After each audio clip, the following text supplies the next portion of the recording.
Hello everyone, good morning. তো সকাল সকাল শাড়ি পরে রেডি হয়ে গিয়েছি, বাবার মাথায় জল ঢালা আছে আজকে। তো আমাকে এই শাড়িটা পরে কেমন লাগছে কমেন্টে অবশ্যই জানাবেন। তারপরে রেডি হয়ে চলে আসি মন্দিরের এখানে। তো সকাল সকালই কত ভিড় দেখুন আজকে। আসলে বেলা করে অনেক রোদ হয়ে যায় এখন, তো সবার কষ্ট হয় অনেক, তার জন্য এখন সকাল সকালে অনেকটা ভিড় হয়ে যায়। তাও কত দূর লাইন চলে গেছে দেখুন। তো এখানে অনেকে প্রণাম সেবাও করে। তো এত ভিড় যে ভিডিও ঠিকঠাকভাবে করতে পারছি না, সবাই চলে আসছে সামনে। তো যাই হোক, এটা হচ্ছে আমাদের যজ্ঞেশ্বর বাবার মন্দির, আর এটা হচ্ছে মন্দিরের গেট। এখান দিয়েই ঢুকে সবাইকে জল ঢালতে হয়। তারপরে বাঁধের উপরে অনেক লোকজন আছে যারা বাড়ির থেকে এসেছে, অপেক্ষা করছে এখানে। তারপরে অনেক বাঁধের উপরে দোকানদানি এসেছে, বাচ্চাদের খেলনাপাতির দোকান, তারপরে খাবারের দোকান, চপ, সিঙ্গাড়া, জিলিপি এইসব। তো আমরাও এখান থেকে নিয়েছি চপ, সিঙ্গাড়া, জিলিপি বাড়িতে মুড়ি দিয়ে খাওয়ার জন্য গিয়ে।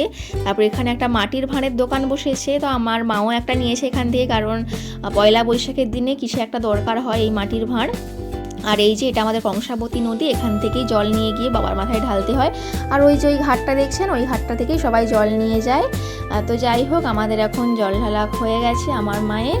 তো চলুন এখন বাড়ি চলে যাই। ভিডিওটি কেমন লাগলো কমেন্টে জানাবেন, ভালো লাগলে লাইক করে দেবেন।